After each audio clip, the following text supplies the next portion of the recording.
السلام علیکم۔ میں حافظ صفد نواز ایڈوکیٹ آپ کو اپنے اسلامی چینل کے اندر خوش آمدید کہتا ہوں، اور گزشتہ کی طرح آج ہم سورہ البقرہ کی آیات نمبر 114 تا 117 کی تلاوت، ترجمہ و تفسیر پڑھنے کے شرف حاصل کریں گے۔ پہلے ہم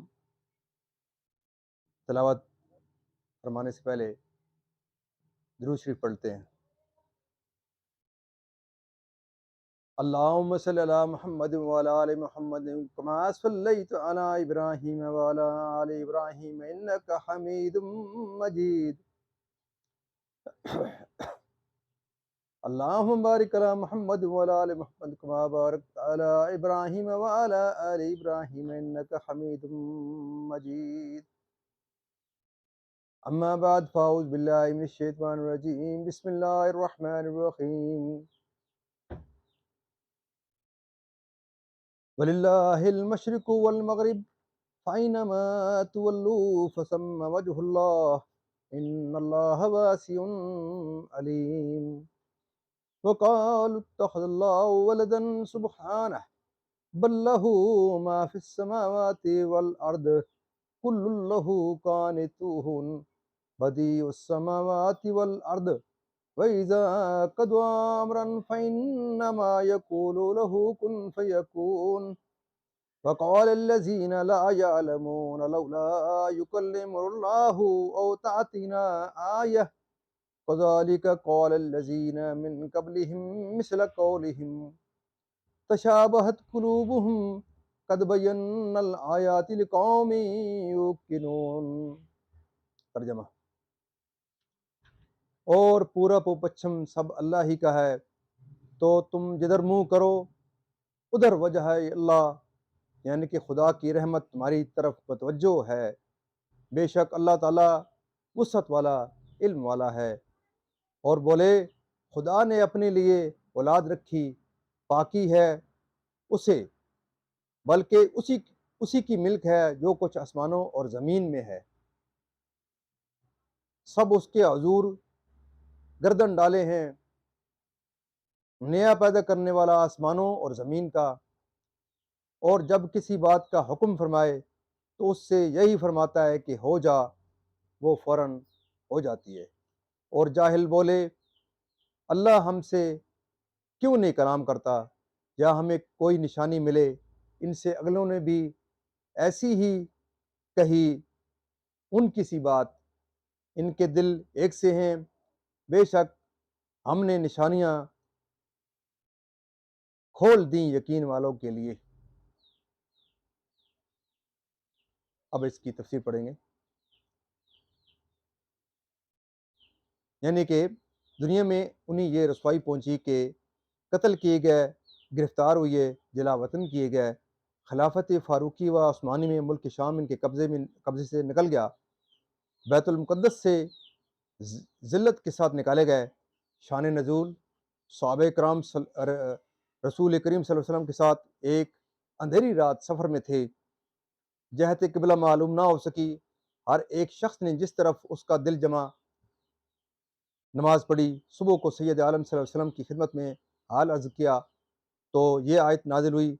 مسئلہ اس سے معلوم ہوا کہ جہت قبلہ معلوم نہ ہو سکے تو جس طرف دل جمے کہ یہ قبلہ ہے، اسی طرف منہ کر کے نماز پڑھے۔ اس آیت کی شان نزول میں دوسرا قول یہ ہے کہ یہ اس مسافر کے حق میں نازل ہوئی جو سواری پر نفل ادا کرے، اس کی سواری جس طرف متوجہ ہو جائے اس طرف اس کی نماز درست ہے۔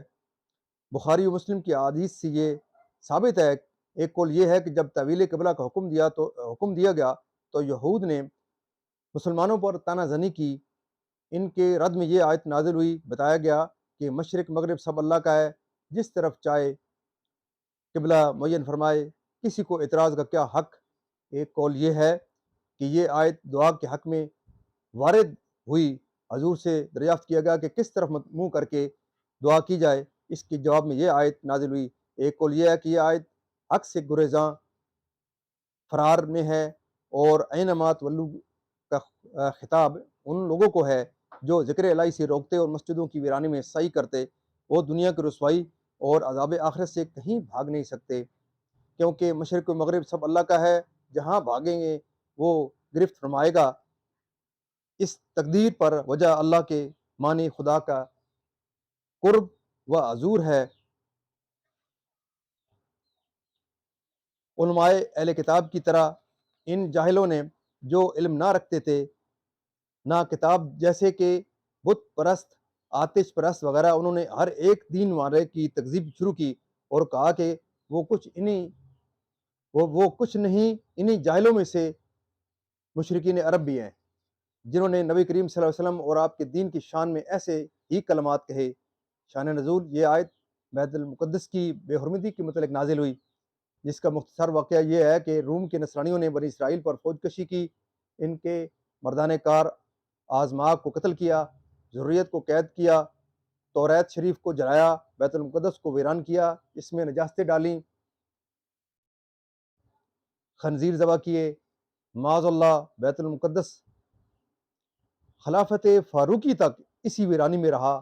آپ کے عہد مبارک میں مسلمانوں نے اس کو بنا کیا۔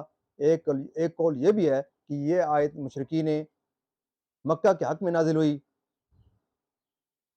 جنہوں نے ابتدائی اسلام میں حضور سید عالم صلی اللہ علیہ وسلم اور آپ کے صحابہ کو کعبہ میں نماز پڑھنے سے روکا تھا، اور جنگ حدیبیہ کے وقت اس میں نماز و حج سے منع کیا تھا۔ ذکر نماز، خطبہ، تسبیح و واعظ، نعت شریف سب کو شامل ہے، اور ذکر اللہ کو منع کرنا ہر جگہ برا ہے، خاص کر مسجدوں میں جو اسی کام کے لیے بنائی جاتی ہیں۔ مسئلہ: جو شخص مسجد کو ذکر و نماز سے معطل کر دے وہ مسجد کا ویران کرنے والا اور بہت ظالم ہے۔ مسئلہ: مسجد کی ویرانی جیسے ذکر و نماز کے روکنے سے ہوتی ہے، ایسی ہی اس کی عمارت کے نقصان پہنچانے اور بے حرمتی کرنے سے بھی۔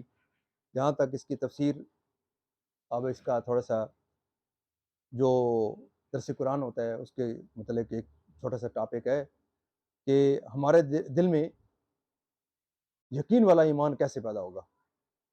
یقین والا ایمان پیدا کرنے کے لیے پہلی شرط یہ ہے کہ انسان کو صاحب ایمان بنے۔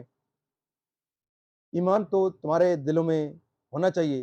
ارشاد باری تعالیٰ ہے کہ یا ایھا الذین آمنوا آمنوا باللہ ورسولہ، یعنی کہ ایک ایمان تو تمہیں حاصل ہے، اقرار باللسان وہ جو تمہیں اپنے والدین سے حاصل ہوا ہے، عقیدہ تمہارا ہے، تم عقیدے کو مانتے ہو، لیکن اصل مسئلہ یہ ہے کہ دلی یقین والا ایمان کیسے پیدا ہو۔ اس میں اصل اس کے بعد بات بنے گی اور مثبت نتائج اس وقت نکلیں گے کہ اگر ایمان کی کمزوری ہے اور اوپر سے کوشش کریں گے آپ تو نتیجہ مثبت نہیں نکلے گا۔ اب ہمیں آگے بڑھنا پڑے گا، کامیابی سے ہم کنار اسی وقت ہو سکیں گے۔ یہ ایسے ہی ہے، اس کی مثال چھوٹی سی دی گئی ہے کہ جیسے ایک درخت لگانا چاہ رہے ہیں تو جس کی جڑ ہی نہیں ہے، آپ زمین کھود کر اس میں ایک پودا آپ ڈال دیں گے تو زمین اس کو نہیں پکڑے گی اور وہ پودا اگے گا۔ کیونکہ وہ نیچے سے اس کی جڑ ہی نہیں ہے، تو اس سے کوئی سرسبز پودا نہیں اگ سکتا۔ اسی طرح ایمان پیدا کرنے کے لیے پہلا قدم یہ ہے کہ ہمارے اندر یقین والا ایمان ہو۔ پہلے ہمیں دیکھنا چاہیے، اپنے اندر ٹٹولنا چاہیے، اپنے اندر گریبان کے اندر جھانکنا چاہیے کہ ہمارے اندر یقین والا ایمان ہے بھی یا نہیں۔ اس کے لیے جو سب سے پہلی کچھ شرائط ہیں کہ یقین والا ایمان کیسے پیدا ہو، یعنی کہ ایمان لاؤ جیسے ایمان لانے کا حق ہے۔ اب اس کے لیے کیا کیا شرائط ہیں، یعنی کہ اللہ کی ذات پر، اس کی صفات کمال پر یقین، مرنے کے بعد اٹھنے پر اور حساب کتاب، یوم حشر پر، جنت و دوزخ کا یقین، فرشتوں کا یقین، وحی کا یقین، اور اسی طرح قرآن پاک کا یقین، تمام الہامی کتابوں کا یقین، نبیوں اور رسولوں کا یقین، اور محمد رسول اللہ علیہ وسلم کا یقین کہ آپ اللہ تعالیٰ کے آخری اور کامل رسول ہیں، اللہ تعالیٰ کے خاتم النبیین بھی ہیں اور آخری رسول بھی ہیں۔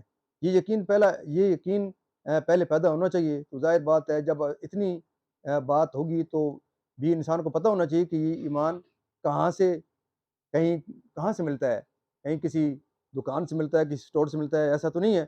لیکن اس کے لیے بھی ایک چھوٹی سی مثال ہے کہ اگر آپ